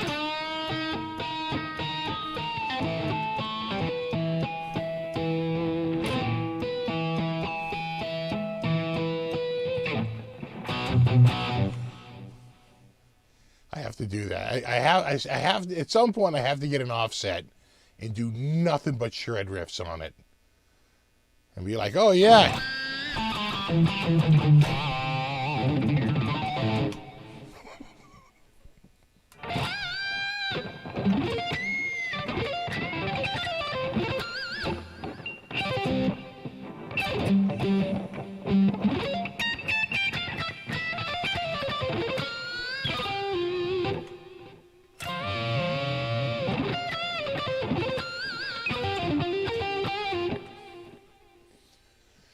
I've seen the Sunset Sound interviews. Eruption was played with a room mic. Yeah, I could believe it.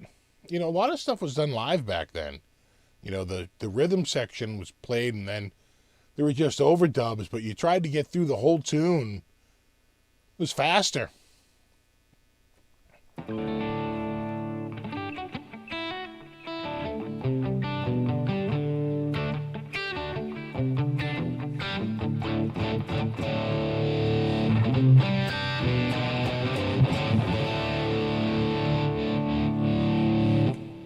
Steel Panther?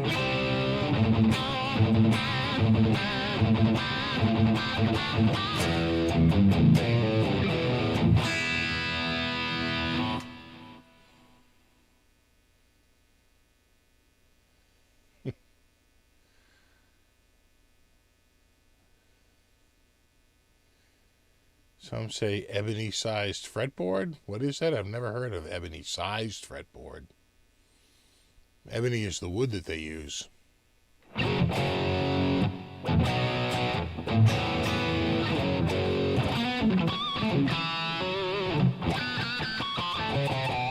Yeah, exactly. I'll play a song with every note with pinch on it.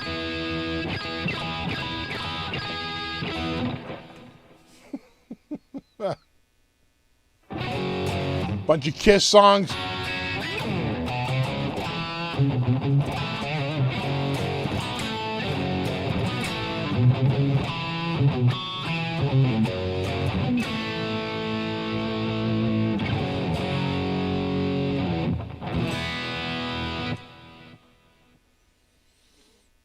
I heard Eruption on the radio the other day, and it still sounds awesome. Yeah. Sometimes you hear songs, and you're like, well, like a lot of old AC/DC songs, you're like, wow, man, the production on that is pretty damn good.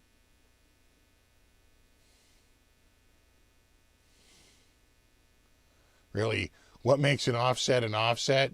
I don't know. I'm going to think some sort of bowling shirt and or button-down plaid.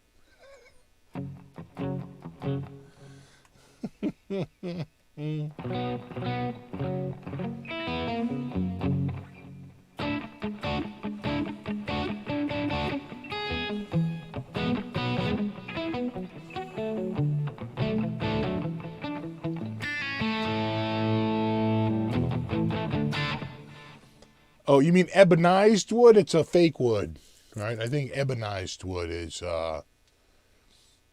I don't know if it's just rosewood dyed black or if it's, like, what do they call that? Phenolic. Phenolic. It's a resin. It's a composite, like, Rich Light.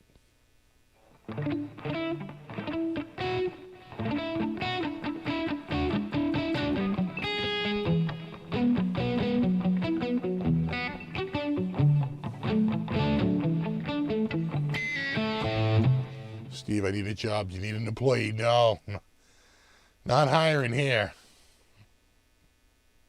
Wouldn't even know what I'd have you do.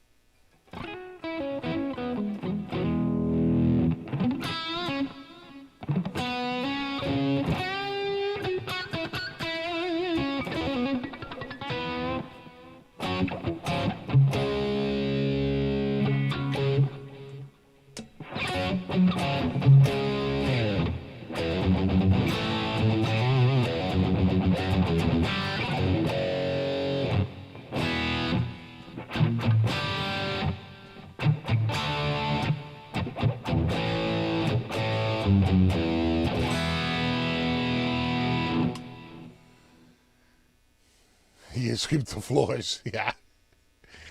I have a Kramer with an ebonol fingerboard, fretboard. Yeah, sounds sick, always super comfortable, yeah. Yeah, that's one of those, right, phenolic.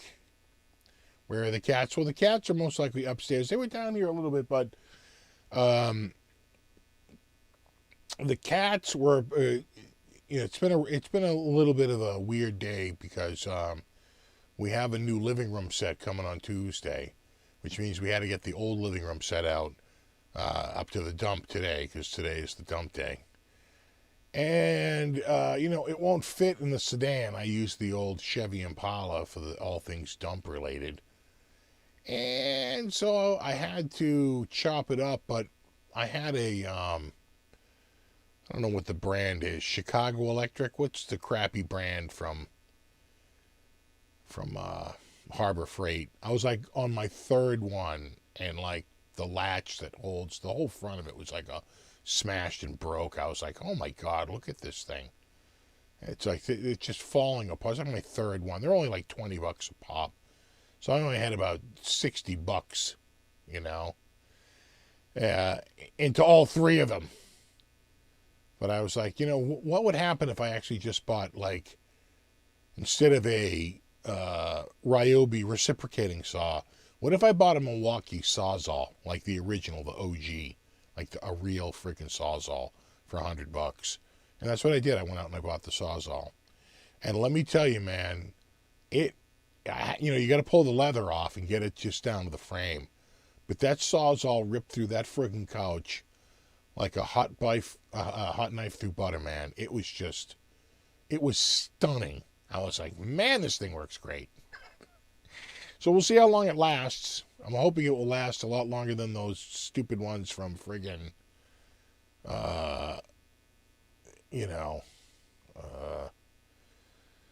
Harbor Freight. But man, is it Chicago? I think it is Chicago. Yeah. Harbor Freight. Yeah. Oh, yeah. The Impala, I think, was it 2004, I think? 2005, 2004? Ibanez can be basically any type of wood. Dyed black. Yeah. What's the color of the people? I think this is called... I think it's called Aged Cherry Burst. I'm pretty sure.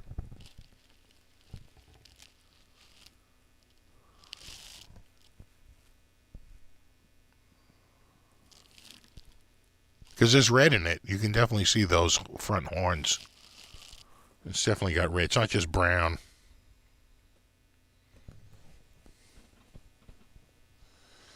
Yeah, Sawzall is the best, right? Yeah.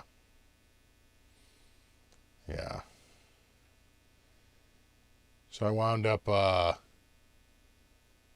bringing it. You got to saw it all up, get it up to the friggin' dump, and because this is like peak leaf season, the dump is just crazy, but wasn't quite as crazy as last week. Last week was absolutely the craziest, but still, it was a lot. It was a ton, and the cats are so freaked out. I'm running a friggin' Sawzall in the living room, sawing up the friggin' couch. They were like, and then, of course, there's nothing but sawdust left, and then I have to get the vacuum out, and then the vacuum scares the shit out of them. They're all running from that, so. Show the back of the guitar? Sure.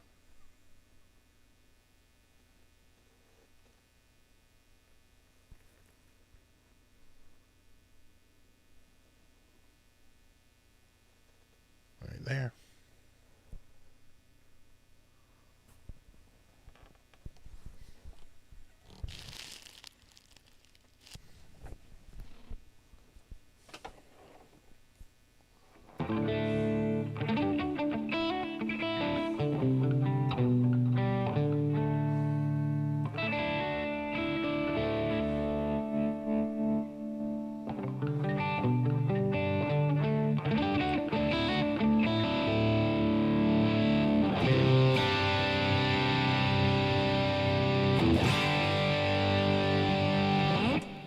Oh, I don't know the Lumberjack song. I remember that song.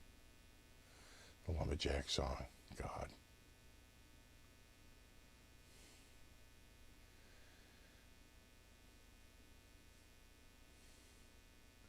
Don't prick the cat in the wine now. Tim Duke, you made it, bro. I have a DeWalt that still works great, 12 years old. Yeah, you know what? I swear to God, I had a Ryobi that went for a bunch of years until the front of that. And that took a beating for a while. And that was around, I want to say $50 or $60. But when I went and picked them all up, the Sawzall it was the Ryobi was heavy. And I would say the DeWalt and the Sawzall were about the same weight. Felt about the same in quality, too. But it was just like, aren't you going to just go with the original Sawzall, the Milwaukee Sawzall? And I did. I went straight up Sawzall, bro. The Sawzall in the living room was the best part of the show. Oh, yeah. Oh, my God. That thing is so... And then what you got to be careful is don't saw through too quick and like cut into the rug and like saw your friggin' rug, or God forbid, saw the hardwood floor. So you got to be real careful. You know. Ben Tom, great interview with Sammy Bowler. Oh, thanks. Yeah, and that was a lot of fun. My only regret with those interviews, and I really, I really wish there was a way around this, is we just don't get good audio. We get good talking audio, but we don't get, you know,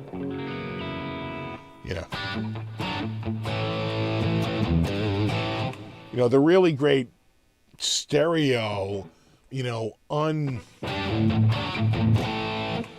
a 160K stream, which is pretty decent, not bad. The video is, I want to say, 6 megabit or 6.5 megabit for the video feed. And the audio feed is 160K. But when you get to those streaming services to bring other people in, they have these echo cancellation and stereo sums to mono, right? Because it's much easier to process a signal, mono signal than stereo. Now, I can turn that off, but we tried it before we went live, and we were getting echo like crazy. So I don't know that we can. Doesn't seem to be a way to figure that out through Stream Duck or whatever the hell that thing is.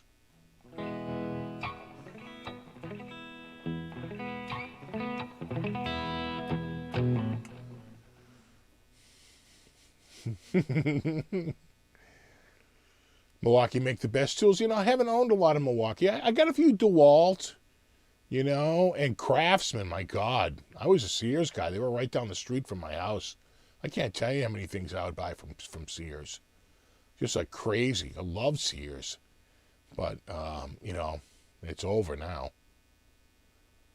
'Cause I used to love her, but it's all over now.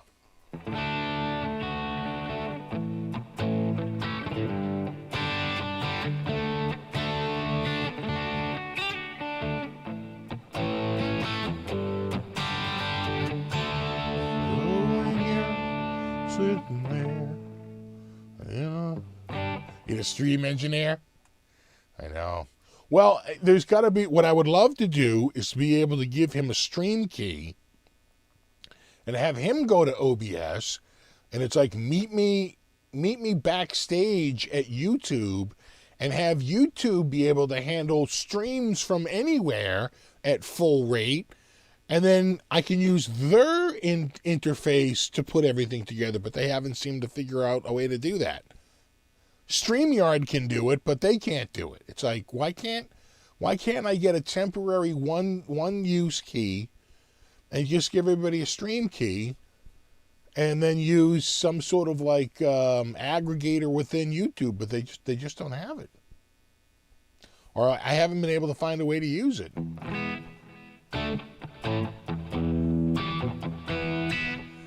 Thoughts on treble boosters? Well, they used to be necessary because amps are a little muddy, and it would make a huge difference, and they'd have a little bit of a gain boost. That was sort of a thing in the early 80s. You'd get I know so many people with a Fender, like a Fender Twin, and maybe a fuzz face and a treble boost, because the fuzz face was so muddy. I know Lowe's owns Craftsman now. Well, I thought Stanley bought Craftsman, and I think Lowe's owns Stanley? Is that what happened? Or Stanley owns it, and Lowe's is the exclusive channel? Right? They gave Lowe's the exclusive for distribution? I don't even know.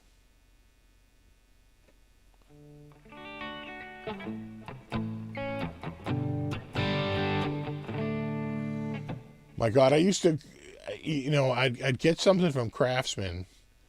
I'd find it, I'd find a screwdriver, on the friggin' street with a chipped tip and half the friggin' handle missing. I'd bring it right down the stairs and get a new one. But like, yeah, my screwdriver broke. Never mind that it looks like it's been sitting in the middle of the street for 3 weeks. Till someone finally got it to go to the side of the road.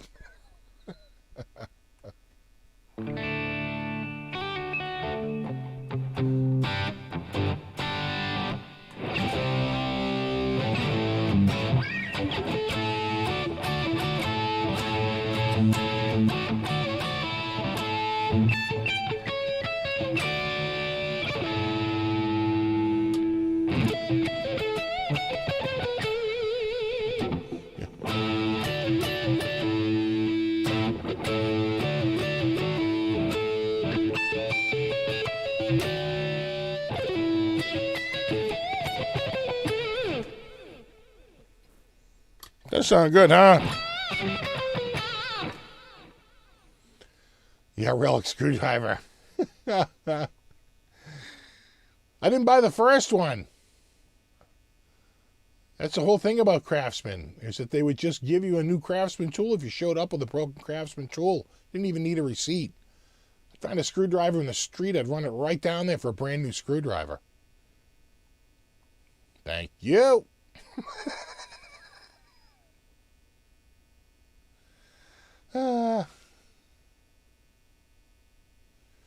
But that's in like the early 80s. You know. Yeah, that was probably all over by like the mid 90s. Yeah, Lowe's owns Black & Decker and Stanley and Craftsman. Okay. Interesting.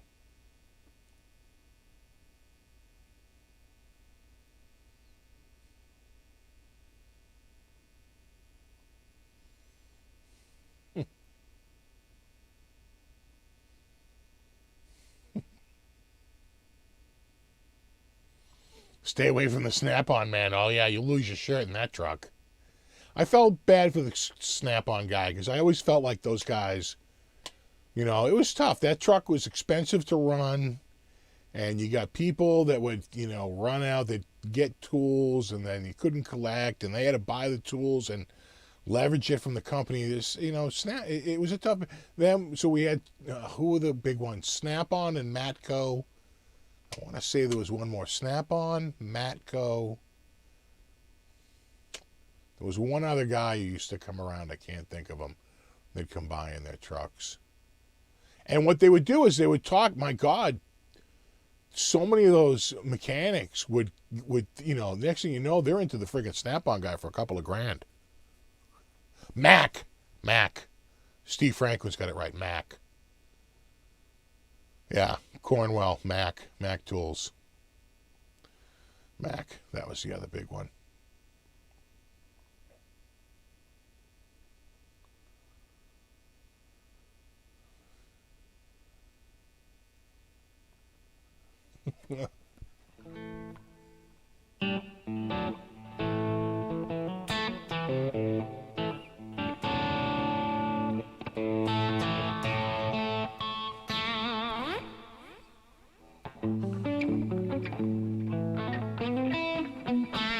Thanks for the update, Terry.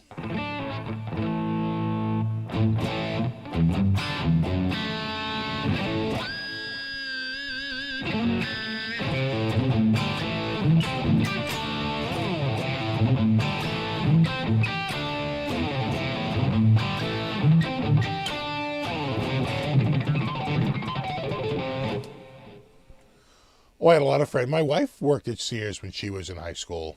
You know, worked in like the drapery department for like a few years. Used to get tickets to shows because Sears had the Ticketron in it. You know.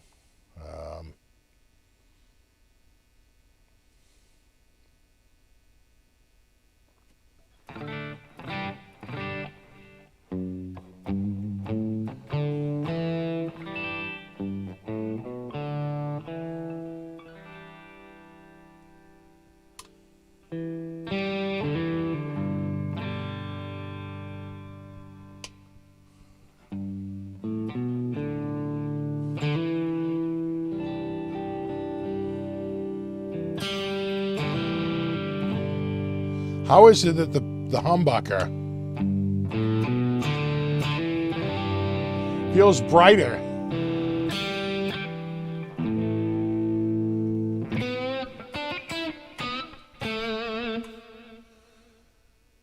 Craftsman kept Sears afloat for years. Oh my God, I loved Craftsman. All this stuff you used to consider. I left my Makita compressor outside, use out back tanks are gone. Oh yeah. Yeah, I totally forgot about an electric, you know, like, oh God, what the hell was that? Wagner. I had a Wagner power sprayer. Worked great. I was loving it. Using it to, like, put some deck sealer on a fence and just, you know, rubber, going right down. I forgot. I left it outside and just ruined it like an idiot.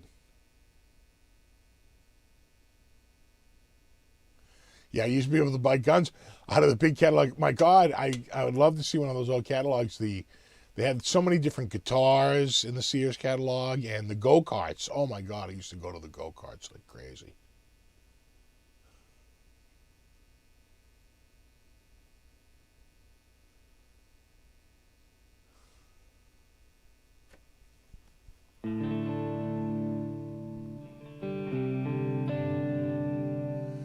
Have a good one, Blackjack.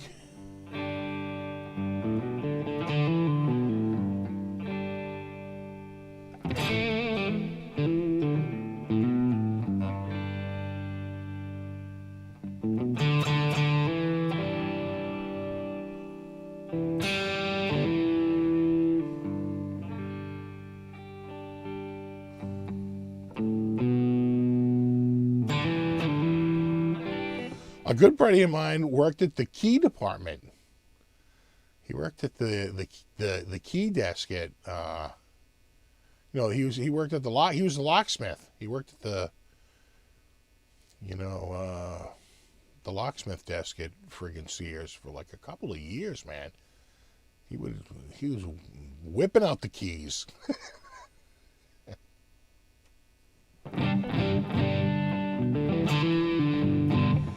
And God, I'd buy lawnmowers from Sears all the time.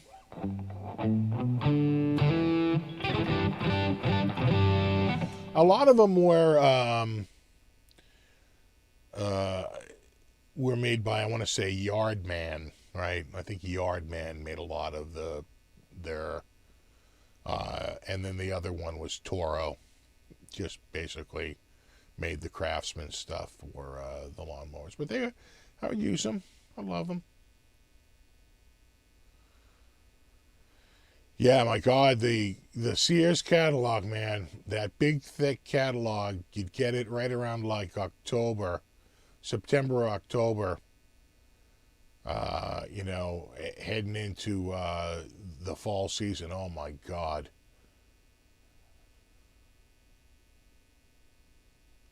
Looking over all your Micronauts. Which Micronaut set am I going to get?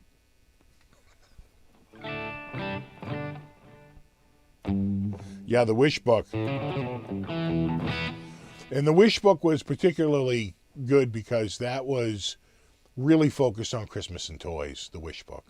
It was pretty much half toys and half clothes.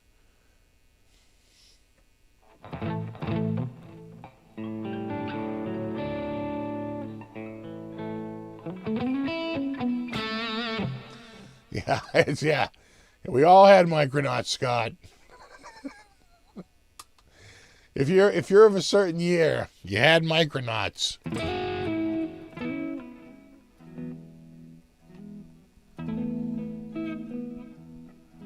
Jack, you get your Tough Skins.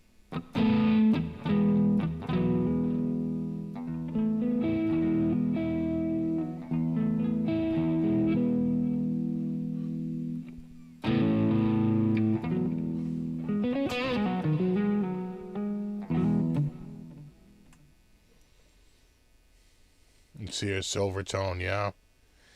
Well, they would sell some guitars that would have the amp built right in and effects. And I was like, oh, that's the coolest. Look at that. The effects built right in. The amp and the effects built right into the guitar. It's way better than the stupid guitar I have. Doesn't have any of that. Of course, I have like an Aria Pro 2. Not Pro 2, but like an Aria. Probably a million times better than that guitar. And the go-karts. My God, I used to salivate over the go-karts and the mini bikes. I used to look at those go-karts and saying, wow, some kid's really enjoying that go-kart right now. And it's not me. And of course, we live in the city. We can't have go-karts. That's for kids who live out in the country.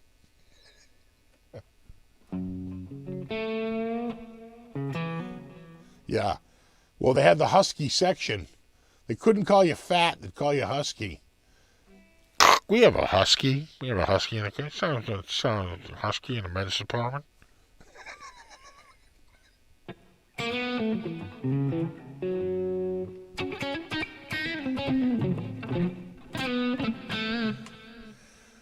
I remember, I don't know about Fast Talking Dude from Micronauts, but I do remember Micronauts. No, I remember them being more staged and set up, sort of like the way they would do the old Army men and stuff.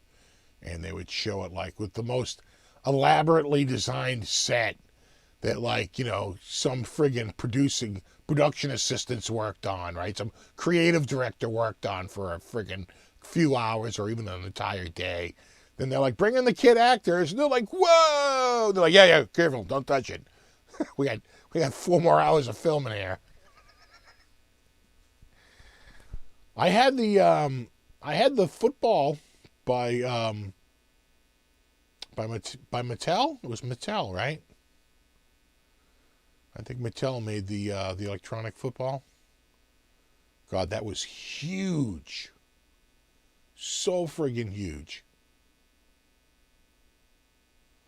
Fast Talker was Micro Machines. Yeah, I barely remember that one. Yeah, it's more 80s. Micronauts were 70s, yeah. Like 77, I want to say. It was like 10 or 11. More lens flare than a J.J. Abrams movie. Yeah, the Micronauts ads, yeah.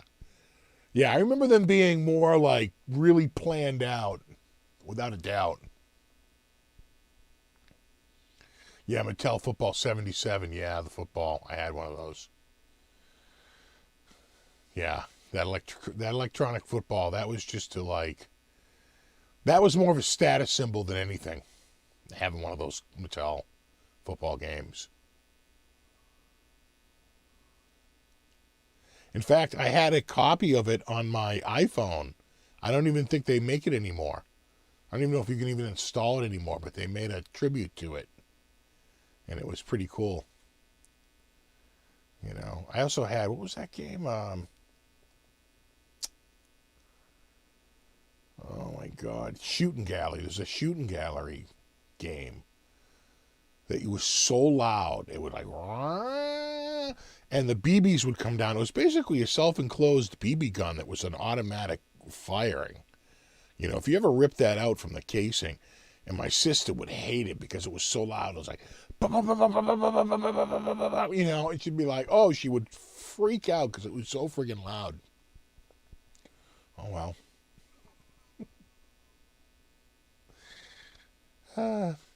Yeah, the Coleco electronic quarterback was better. It was, on paper, but no one cared. The Mattel was the one, that was the one that was like really the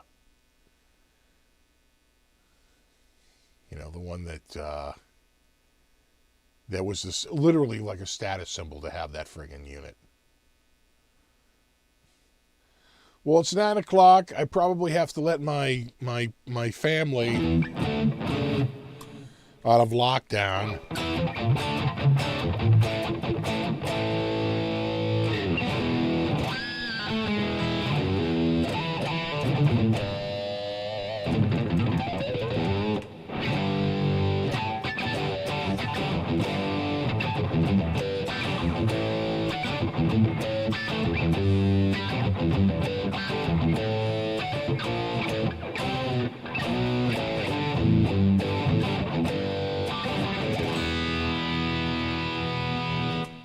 Yeah, I thought the family out of the attic.